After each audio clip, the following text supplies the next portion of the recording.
And we're joined now on the roundtable by Bill Kristol, editor of the Weekly Standard, Democratic strategist Donna Brazile, Jelani Cobb of The New Yorker, who was in Ferguson as the rioting broke out there this week, and our own Cokie Roberts. Welcome, everybody. Jelani, I want to start with you. You told me when we talked yesterday that you do not believe Officer Wilson. No. The story he told was fantastic. It almost sounded like the kind of beginning of a superhero film of some sort. He actually said that when Michael Brown was shot, it seemed that he was bulking himself up to run back toward him. And what exactly does that mean? You know, bullets don't cause people to gain mass. You also had some pretty strong words about the president. Let me read what you wrote in The New Yorker. Obama took pains to point out that there is never an excuse for violence. The man who once told us that there was no black America or white America, but only the United States of America, has become a president whose statements on unpunished racial injustices are a genre unto themselves. What do you mean by that? What I mean is this, you know, the president spoke in a very even-handed way about this, as he tends to do in these matters. But not everything is even. There's not a kind of even distribution of here. People became very upset about the prospect of property damage in Ferguson. But the people in the community were saying, we are concerned about not only Michael Brown's death, but the context in which his death seemed almost, if not predictable, then not shocking. And so in that regard, we can't make a property offense the equivalent of a person losing their life. Now, I'm not going to actually defend attacking someone's business, but these two things are not equivalent. Well, and what's mystifying to me is why they did anything they did. Why would you not have You're talking about the grand jury? Yes, have a regular grand jury proceeding and then go to an open trial where you have a defense lawyer and a prosecuting lawyer and all the evidence is out there with a jury and everybody can hear it. This way, it just seems that they were fixing it, and that's, of course, how the community feels.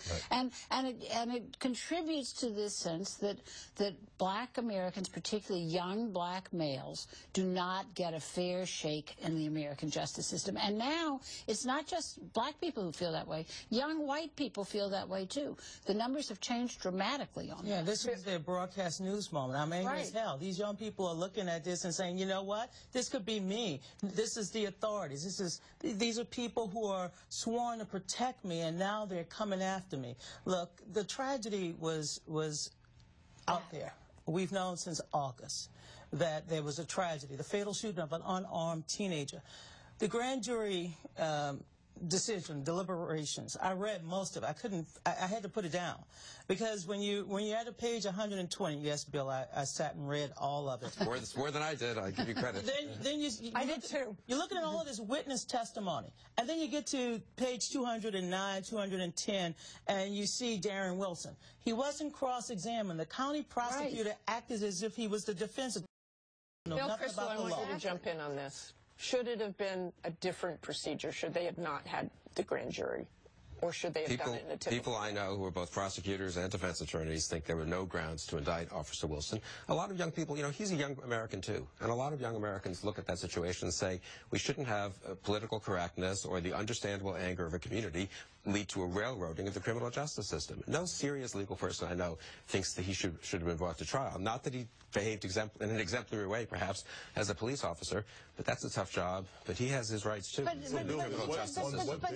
what basis should someone be brought to trial? Don't you think the forensic evidence was pretty determinative in this case? No, it actually wasn't, because they said that his blood was inside the vehicle. As you told Dorian Johnson, the person who, the only other eyewitness there, said that his blood was in the vehicle because Officer Wilson had grabbed Michael Brown. Do we really believe that the officer pulled up and said, hey guys, why don't you get on the sidewalk? And if, as Bob McCulloch said, that they were aware of the purported robbery in the store, why would he tell them to get on the sidewalk as opposed to questioning them about whether or not there had actually been a robbery? There are inconsistencies throughout this story, which is why there are also 16, I think 16 of the 29 witnesses who said they saw him raise his hand. I mean, let's just move forward with this. How do you reestablish trust in that community? Well, I mean, one of the things that I can't get over is here we are in 2014, and we're still having these all all-white or almost all-white police forces in majority black neighborhoods. That's just nuts. And why would that be true? We know how we know how to fix this, and we know it works, by the way. It does work to have people who are from the community in the community. Okay, I want to move from 2014 to 2016. Not a very smooth transition, I know. But Rand Paul, Jelani, Rand Paul is the only potential 2016er who's wading into the Ferguson discussion and really trying to reach out to young African Americans and bring them into the Republican tent. You wrote that Republicans didn't lose the black vote but forfeited it. What advice would you give to Paul to get the black vote back? Well, I mean, his main problem is the Republican Party, you know, because you can't attract, and this is not something that's just simply him. You know, George Bush said this in 2000. If you go back even earlier to the late 80s, Lee Atwater said something similar. But you run into the conflict of, you know, the other parts of your party. You cannot attract African Americans on one hand while you have blatant issues of voter suppression on the other. People are going to vote their interests. Okay, Rand Paul is targeting younger voters as well. Let's take a look at our Facebook centimeter. He is among the most talked about potential GOP candidate in the 18 to 34-year-old range, second only to Ted Cruz. And take a look at how they view him. Perry, 61% positive. Rand Paul, 57% positive. Ted Cruz, 37% positive. What do you think there, Bill Kristol? I think Rand Paul is totally overrated as a 2016 possibility. The media loves him. The media loves him because he takes a couple of liberal views, publicizes them in an incoherent way. I predict Rand Paul will get fewer votes than his father got in 2012. He's more dovish than President Obama on foreign policy. Republican voters aren't. And on law and order, yes, Republican voters, and I think most Americans, and I think an awful lot of African Americans, think whatever injustice might happen in any individual case, and God knows their cops make mistakes and do things they shouldn't do, maybe not enough to get indicted.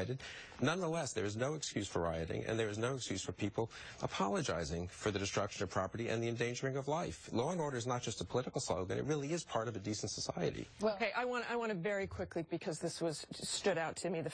Speaking of Facebook, the Facebook post on Sasha and Malia at the turkey pardoning this week. President Obama pardoned a turkey in honor of Thanksgiving. We saw the 13 and 16-year-old girls. They're looking a little bored. But then we hear Elizabeth Lawton, who is a congressman's communication director. Dear Sasha, Malia, I get you're both in those awful teenage years, but you're part of the first family. Try showing a little class. At least respect the part you play. Then again, your mother and father don't respect their positions very much. Dress like you deserve respect, not a spot at the bar. Give me 10 seconds on that, Cokie. It's ridiculous, but she's probably 18. I mean, it comes across that way.